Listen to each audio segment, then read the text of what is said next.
The other day, I was watching a film called The Cabin in the Woods with some friends of mine. Essentially, the main plot of the movie seems like a basic horror movie plot. A group of college friends rent a log cabin out in the woods for a weekend. While partying the first night, they discover a creepy basement filled with mysterious artifacts, in which they ultimately hone in on a diary of a young girl, whose family consisted of a bunch of masochistic psychopaths. This raises the zombies of said family from the dead, who attempt to kill them throughout the course of the movie. However, despite this being the quote-unquote main action of the film, there's more to it than a simple zombie movie. The whole operation is run by this secret organization, which is implied to be behind the scenarios that takes place in various classic horror movies, all for the purpose of keeping who the organization calls the Ancient Ones asleep so they don't destroy the world. It's basically a deconstruction of the horror genre. The best way I can describe it is how Shrek is to fantasy, this movie is to horror, though through a less overtly satirical lens to it. And the reason I bring this up is because near the end of the movie, one of the high-ranking officials of the organization or something, real quick, actually, hold on. I need to talk about this lady.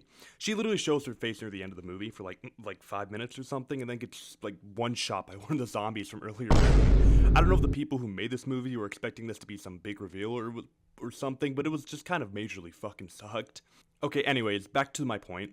She explains that every year, a group of kids representing 5 different archetypes must be attracted to this cabin in order to be used in a ritual sacrifice. The promiscuous one, the athlete, the scholar, the fool, and the virgin. And if you watch enough horror movies, you can see a lot of them do follow this formula. A group of college or high school students, usually with them representing these archetypes, have to face some otherworldly enemy where most of them end up getting killed. Usually it's only the quote-unquote virgin girl, who isn't always an actual virgin, who ends up surviving by either killing the monster of the movie, or in some more earlier cases, some authority figure like a boyfriend or a police officer who ends up saving her. So after finishing watching the movie, I looked into the various archetypes presented into it, and learned that the virgin archetype was actually a real trope, known as the final girl trope. So in this video, I was wanting to talk about both how it's used in various horror films and what the trope broadly is meant to represent. So I don't really know how to do these transition things, so...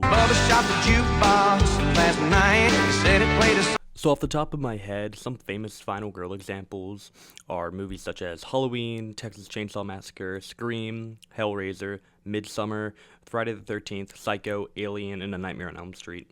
Not all of these girls survive the movie they're in, but even the ones who don't are always the last one of their group to be standing by the end of the movie anyways. So without further ado, I'll briefly cover the plot of some of these movies mentioned here, and then their relevance with the final girl trope. So keep in mind, it's been a while since I've seen most of these movies, so my memory might be a little fuzzy. Also, there's obviously some major spoilers ahead, so, you know. Starting off with Psycho, one of the earliest examples of this trope. Psycho is, for all intent and purposes, one of the founding fathers of horror movies and the mother of slasher movies in general. Hitchcock practically invented so many classic tropes in horror that it would deserve its own video, but moving on. The movie follows Marion Crane, a real estate clerk from Phoenix who steals around $40,000 from one of her boss's clients in hope to start a new life with her boyfriend. As she's driving to Fairvale, California in hopes of meeting with him, she stops by the Bates Motel for the night, where she meets the man Norman Bates, the man who runs it while caring for his sick mother. Despite being set up as the supposed protagonist of the film, she's unexpectedly killed by Bates' mother. Soon after, a private detective searching for Marion for the money she stole suffers a similar fate.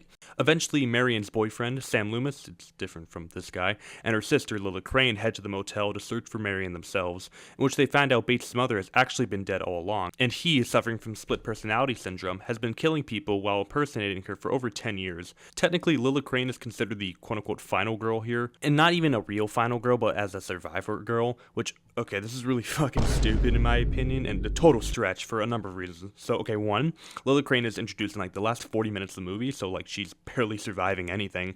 And number two, based on that, the whole idea behind the final girl is that she's the last in her group to be alive after the murderer killed all the rest. And yeah, I guess Lila falls under this, but only by technicality, since she was the last person Bates attempted to murder, and the last one he even saw in general. And if you're wondering why I would even put this movie under this list, Wikipedia mentions it as an early form of the trope, and we all know the internet never lies, so I will take this at first glance and move on. So like, okay, she's effectively a sort of proto-final girl archetype, one that would fall under the damsel in distress subtypes that would primarily dominate the 70s, which I will talk about here next. Wrist so icy, wonder why she like me, bitch, I'm drowning in water, I just bought a cube and dipped it in a fountain. The Texas Chainsaw Massacre is a 1974 film, which at the time was considered an indie project given the low budget of just $60,000 at the time. Seriously, like the cast apparently had to work 7 days a week for 12 to 16 hours a day for like 8 weeks in the scalding summer Texas heat. Not to mention like half the sets were using actual animal carcasses as props. I genuinely don't know how any of this was even remotely legal, but I suppose the 70s were just a weird time. Anyways, the Texas Chainsaw Massacre follows 5 friends heading to rural Texas to visit the grave and old farmhouse of one of their grandparents. In the first 20 minutes of the film, they pick up this hitchhiker dude who turns out to be a complete fucking weirdo as he starts talking about how much he's into killing cattle with sledgehammers. And like, don't get me wrong, you gotta do what you gotta do when you're working on a farm, but he was like way too excited to be talking about it. Oh yeah, and then he steals the kid with the wheelchair's knife, I think his name is like Paul, starts cutting his hand completely unannounced. So yeah, total weirdo. And then he burns some shit, and then he cuts Paul's arm and promptly gets kicked out of the van. You know, rightfully fucking so. So after getting some gas, they end up arriving at the farmhouse, which they explore for a little while. Pam and Kirk wander off before hearing the sound of a motor engine in the distance, in which they investigate and discover a nearby house. With seemingly no one home, Kirk does the very smart thing, which everyone apparently does in a horror movie, and enters the house to search around, when Leatherface makes his first appearance and unceremoniously whacks Kirk on the head with a sledgehammer. Pam soon goes after him, really smart, and wondering where he went, and gets taken by Leatherface. What follows is a super fucked up murder scene, which I assume most people would rather not see, so continuing on. Jerry goes searching for them soon afterwards, walks into the house like a complete fucking moron, gets whacked on the head by Leatherface, etc., etc. Paul and Sally are still by the van once it gets dark, and then she leads Paul as she tries to go look for everyone else. Which, you know, great, leaving the dude in a wheelchair to fend for himself. That's a great idea. No wonder horror and slasher movies have a reputation for their characters being complete fucking idiots. So they end up going together, and Leatherface jumps them, killing Paul in the process with a chainsaw, really brutally. So there's like a 5-minute scene of Leatherface chasing Sally until she ends up at the gas station they had been earlier that day, screaming for help. Well, the owner of the gas station turns out to be related to Leatherface and the hitchhiker from earlier, and helps kidnap her to take her back to their place. So they end up being a bunch of cannibals, that's awesome, and have Sally engage in this weird dinner ritual thing where they feed her blood to their grandfather or something. I don't know, I thought it was a prop when I first watched the movie, but I guess not. He looks really weird. While they were doing this, she manages to escape and make it to the road, where she eventually gets in the back of a truck where she manages to escape. Sally's much more of a final girl than Lila, or Lila, I kind of honestly forgot how I called her. Anyway, due to how she literally is the only person to survive after all her friends were brutally killed, she's still one of the more early examples of the final girl, since she doesn't necessarily defeat the evil presented in the movie by herself, and is instead rescued by some intervening force. Regardless, she is the first true final girl mentioned in the video thus far, and as such became somewhat of a model for later final girls in future films.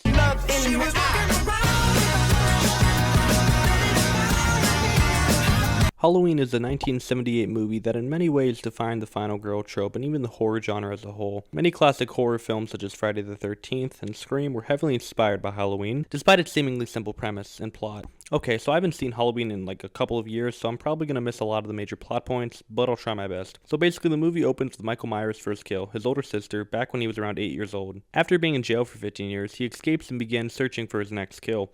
She continues to notice him throughout the day, but continues to try and ignore him. Later that day, both her and her friend, Annie, babysit 2 kids across the street from one another. Annie takes her kids to Laurie's house so she can go pick up her boyfriend, and while waiting for him in the car, Michael, who was waiting for her in the back seat, strangles her and cuts her throat. 2 characters, Linda and her boyfriend Bob, eventually show up at the Wallace's house, but not finding Annie there, they use it in its privacy to do some, promiscuous behaviors. And while Bob goes downstairs to grab a beer, he gets stabbed by Michael. Oh, and Linda gets strangled by a phone cord. So Laurie starts to get nervous as to where Annie went, so she heads on over to the Wallace's place, and when she arrives, she discovers the dead bodies of her friends, so some pretty grotesque shit. Michael tries attacking and slashing her arm, but fortunately she manages to escape the house. Unfortunately, Michael is right on her tail, so she orders the 2 kids to hide in the bathroom. She tries to call for help, but big surprise, that doesn't work. Michael sneaks through the window and attempts to attack her again, but she manages to defend herself with a knitting needle, which she promptly drives through his neck. So she managed to kill Michael. Hell yeah. Except nope, and he aura farms back to life and attempts to kill Laurie again. Laurie this time lures him to the bedroom closet. And as he's trying to reach in to kill her, Laurie stabs in the eye with a clothing hanger. So finally, she managed to kill Michael. And she sends the kids to get some help. And yeah, you fucking thought. Michael rises from the dead again and tries to strangle her this time. I mean, you have to give it to the guy. He's not killing for money or fame or nothing like that. He's simply murdering people for the love of the game. Bro got stabbed twice in places that would usually only take once to either kill someone or severely incapacitate them. But my guy loves killing so much he's willing to ignore all that and push through to slime Laurie out. Props to you, King. Anyway, this guy named Sam Loomis, who had actually been searching for Michael throughout the movie, he had been his psychiatrist, noticed the kids running out of the house screaming in terror and goes in to investigate. He finds Michael trying to kill Laurie and pumps him full of lead, causing Michael to fall off the balcony. As Loomis goes to check the body, Michael has managed to cheat death for the 3rd time within like 20 minutes, and the movie ends with Laurie sobbing uncontrollably. So Laurie is one of the first final girls that actually manages to fight back against the threat she's facing to some degree, at least in a physical sense. With Sasha and the Texas Chainsaw Massacre, while she did manage to escape it, it was more so just that, an escape, rather than a physical confrontation like that with Laurie here in Halloween. Regardless, both of them were ultimately saved by some other figure, Sasha with the truck driver and Laurie with Sam Loomis. The final girl trope of the 70s were primarily used like this, with the girl surviving, but in the end being saved by some sort of outside person, usually a manly one. It wouldn't be until around the 80s with a more progressive idea of the trope came to play, so to speak.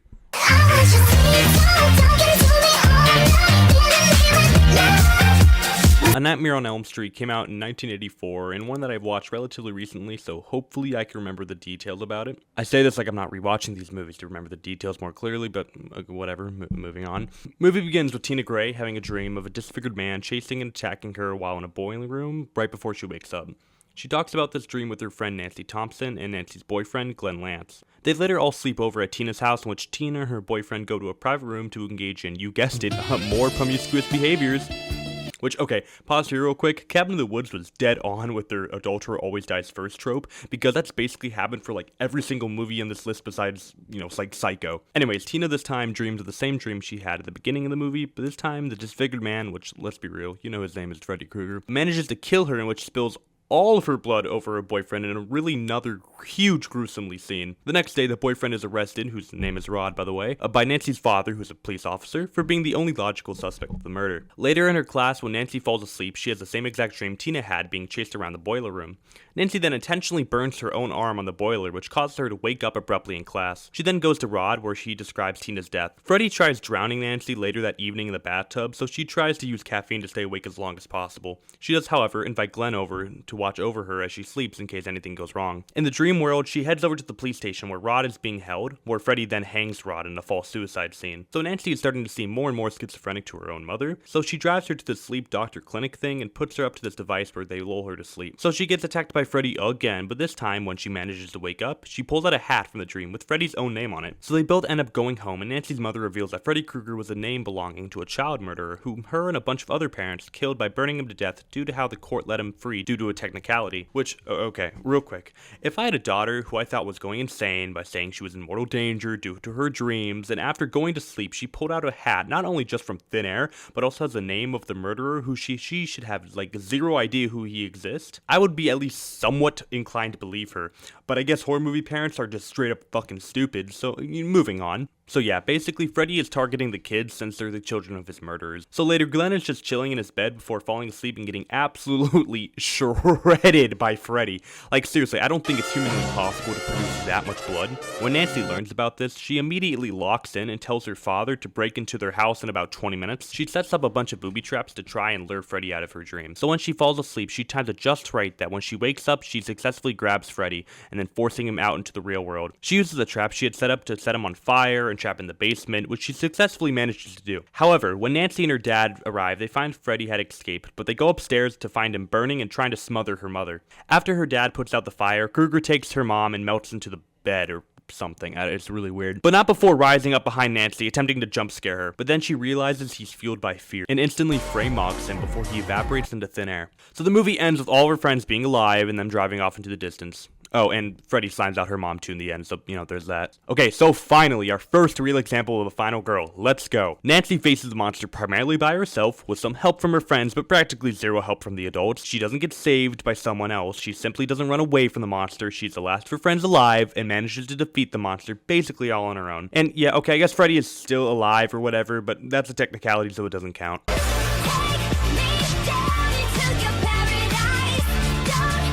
Midsommar is a 2019 movie that when I first watched it, I had zero idea what the hell to think of it because it was like really fucking weird. And also this video might be getting a little bit too long. I don't think it is. So I'm gonna try to speedrun this one. Okay, so basically this girl named Danny learns that her sister killed herself and her parents in a suicide murder via a gas leak. This traumatic experience already strains her relationship with her boyfriend, whose name is Christian, which in all accounts seems like he really sucks at his whole boyfriend job. So if you don't mind, I will instead take the role and responsibility as Florence Pugh's boyfriend. Thank Thank you very much. I know. A while later, Danny, Christian, and some of her friends get invited to a Midsommar festival by their friend Pelle in Sweden. Christian was also about to break up with Danny, but because of some unforeseen, bitching, she goes along with him. Okay, so they all end up going and meeting up with Pelle's home village, who are the ones in fact hosting the festival. The whole movie acts like the village is completely isolated from the outside world to an extent, like Pelle was obviously in America.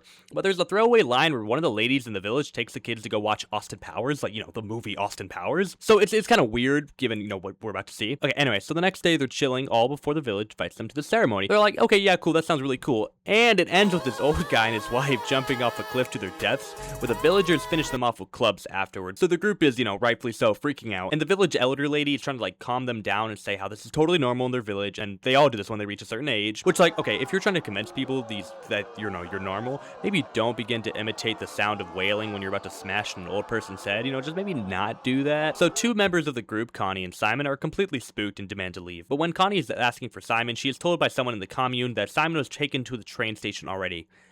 Another one of the group members named Mark urinates on a sacred tree, which in defense he didn't know about, but he's lured away by a female commune member in what I know is definitely not anything murder related. Wink a wink. Okay, going at them at rapid fire order. The dude from the good place sneaks into the secret library and tries to take secret photos of their sacred texts and gets bludgeoned to death by an old man wearing Mark's skin. Shouldn't have pissed on that sacred tree, jackass. Danny and Christian drink some laced tea, so Danny wins a maypole dancing competition and gets crowned May Queen. Lovely. Meanwhile, Christian is getting his a freak on, and you guessed it, a promiscuous behavior being done. Danny discovers this and freaks the fuck out, so Christian runs out butt naked until he finds both Josh's leg planted in the garden and Simon flayed out in the style of a blood eagle.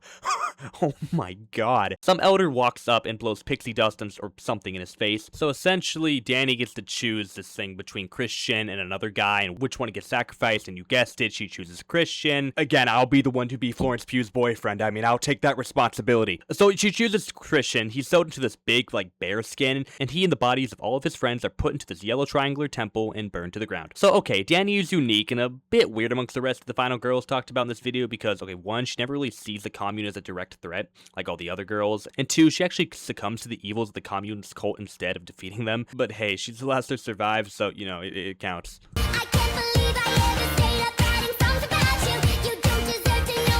Okay, so, what is this trope broadly meant to represent?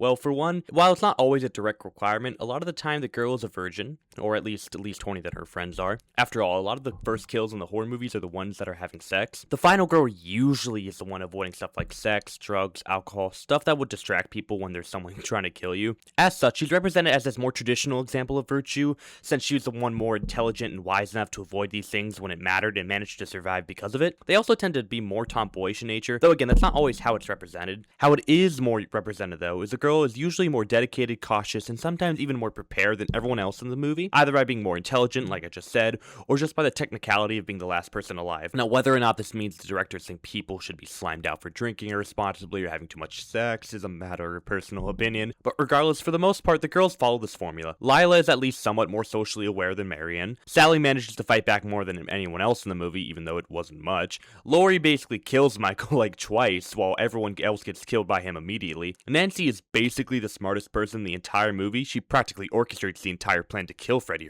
herself. The only person who doesn't really follow any of these is Danny in Midsommar, which is why despite technically being a final girl, and a more recent one at that, she's unique amongst this trope. As stated before, she did not realize the imminent danger the commune posed, and not only that, ended up joining in their evil by the end of the movie. It's almost an inversion of the trope. While despite being the final girl herself, she was the one who got most brainwashed by the cult, and ended up joining in their evil instead of being the one who defeats or escapes it. There is, however, some pushback and criticism of the trope. Some claim that despite its positive and possibly even progressive view on female protagonists, it could cement the idea that the archetype of the moral girl is inherently more valuable than the girls who drink, smoke, have sex, etc. And as such, they are deserving to die since they were not intelligent enough to abstain from these things when it mattered. Now, whether or not you agree or disagree with this trope, I'll let you decide, but ultimately, the final girl trope is a staple of horror and slasher movies, and I doubt it'll go away anytime soon. It, in many ways, defined these genres and made them what they are today. Oftentimes, the trope is a cultural timestamp, mirroring the cultural morality and fears of the era. As societal fears continue to develop and change and shift, most likely this will too, and how we present the final girl in future horror movies. She will regardless remain a staple in horror cinema and pop culture for decades to come. Yeah, so hi everyone. This is my first video back. If most of you guys are probably subscribed to me because of my American slander I did like a long, long time ago, back when I was in like high school. But yeah, I was kind of thinking to revamp my channel because I've learned how to edit, kind of, sort of, and just sort of make a YouTube channel where I just talk about things I like. So sort of like what I'll be talking about on this channel. Literally anything. Could be movies, video games, anime, TV shows, just kind of whatever's on my mind. So yeah, if you want, subscribe. As you could tell, I do like watching movies. I'll flash my letterbox up here if you want to go subscribe. But yeah, hopefully you guys like my channel, and if you're new around here, please like and subscribe. Turn on that bell, I guess, I think that's what you're supposed to do anyway. But yeah, appreciate y'all, watching my video. Hope y'all enjoy, any future content to come.